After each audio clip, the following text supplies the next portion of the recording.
اس لیے میرے پیارے بھائیوں ہمیں دعا کروانے کی ضرورت ہے، امام صاحب سے دعا کروانے کی ضرورت ہے۔ امام کے پیچھے نہ پڑیے، اگر امام کے پیچھے پڑیں گے تو آپ کو بہت بڑا گھاٹا ہو جائے گا، بڑا نقصان ہو جائے گا۔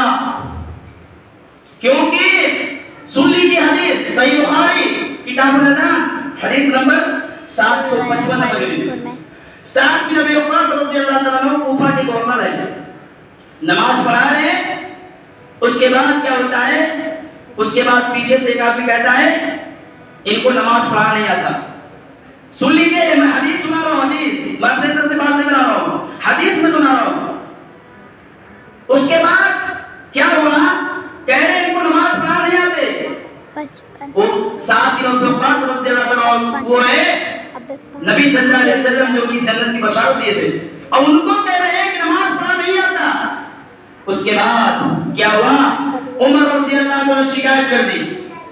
کون شکایت کیا؟ اسامہ بن قتادہ نامی، جو اسامہ بن قتادہ ہے وہ جو کہہ رہا تھا کہ ان کو نماز پڑھا نہیں آتا، وہ شکایت کر دی۔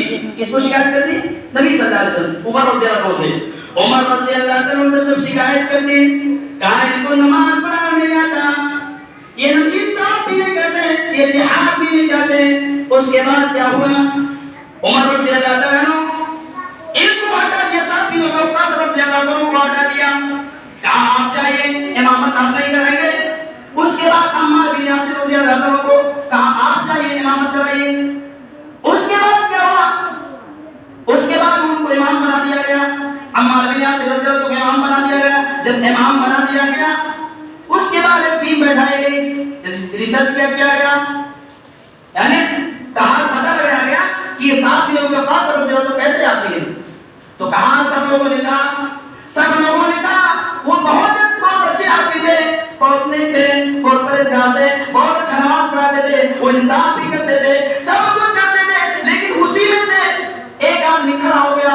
آج میرے پیارے بھائیوں، آج ہمارے سماج کے اندر یہ بھی معاملہ ہوتا ہے، جب کسی کو نکالنا ہوتا ہے تو آج کمیٹی نہیں بیٹھتی ہے، کمیٹی بیٹھنا چاہیے، جب کوئی معاملہ تو کمیٹی ضرور بیٹھنا چاہیے۔ میرے پیارے بھائیوں تو کیا ہوا کمیٹی بیٹھائی گئی، ریسرچ کیا گیا، کہا پوچھا گیا کہ یہ فلاں شخص صاحب نے تو پاسر تو کیسے آدمی تھے، کہا بہت اچھے آدمی تھے، لیکن اسی میں سے ایک آدمی کھڑا ہو گیا جن کا نام اسامہ بن قتادہ رضی اللہ عنہ ہے، کھڑا ہو گیا، کہا ان کو نماز پڑھا نہیں آتا، یہ سب جہاد نہیں کرتے، یہ جہاد نہیں کرتے، یہ انصاف بھی نہیں کرتے۔ اس کے بعد کیا ہوا،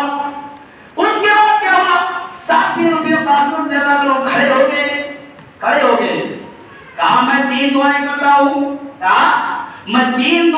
ہوں، کہا اے اللہ کہ تیرا بندہ دکھاوے کے لیے کھڑا ہے تو اس کی عمر لمبی کر دے،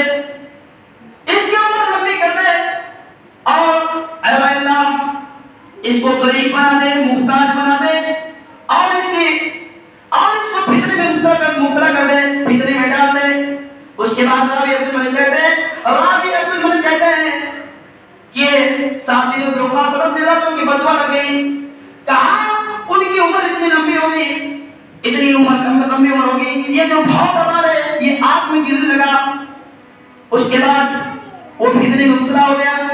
جب راستے میں چلتا تھا تو لڑکیوں کو چھیڑا کرتا تھا، جب چھیڑا کرتا تھا تو لوگ یہ کہتے تھے بڈھا سا کیا گیا ہے، بڈھے کو کیا ہو گیا ہے، یہ بڑھاپے میں یہ سب کام کر رہا ہے۔ تو میرے پیارے بھائیوں، اس لیے علماء کے پیچھے ضرور رہیے، کیونکہ ہم نماز میں پیچھے رہتے ہیں، کب ہم آگے رہیں گے، کب ہم آگے رہیں گے، جب ہم جس دن مریں گے، جس دن آپ کی میت جو جنازے کے لیے لے جایا جائے گا، اس وقت آپ کو آگے لے جایا جائے گا، امام سے آگے ہونا پڑے گا۔ لیکن آپ جس دن آپ کی روح آپ کے اندر جان ہے، جب تک آپ کے اندر جان ہے تب تک آپ کو پیچھے رہنا پڑے گا، نماز میں پیچھے، اسی طریقے جنازے میں پیچھے، اسی طریقے سے نکاح پڑھانا ہو تو مولانا صاحب دعا کرنا تو حافظ جی، چلو مجھے حافظ جی سے دعا کروائی۔ میرے پیارے بھائیوں، ضرورت اس بات کی ہے کہ ہمیں بھی اپنے علماء کے ساتھ اچھا سلوک کیا جائے، علماء کو بدنام نہ کیا جائے، علماء کو برا بھلا نہ کیا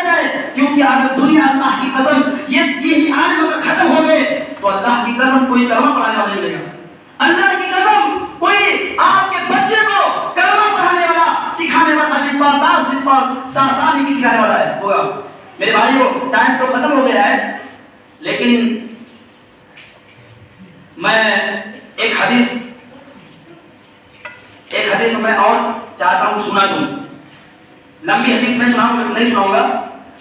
صحیح مسلم کے اندر کتاب الوصیہ کے اندر کہ جب انسان مر جاتا ہے تو اس کے ساتھ اس کا عمل کا سلسلہ بند ہو جاتا ہے، لیکن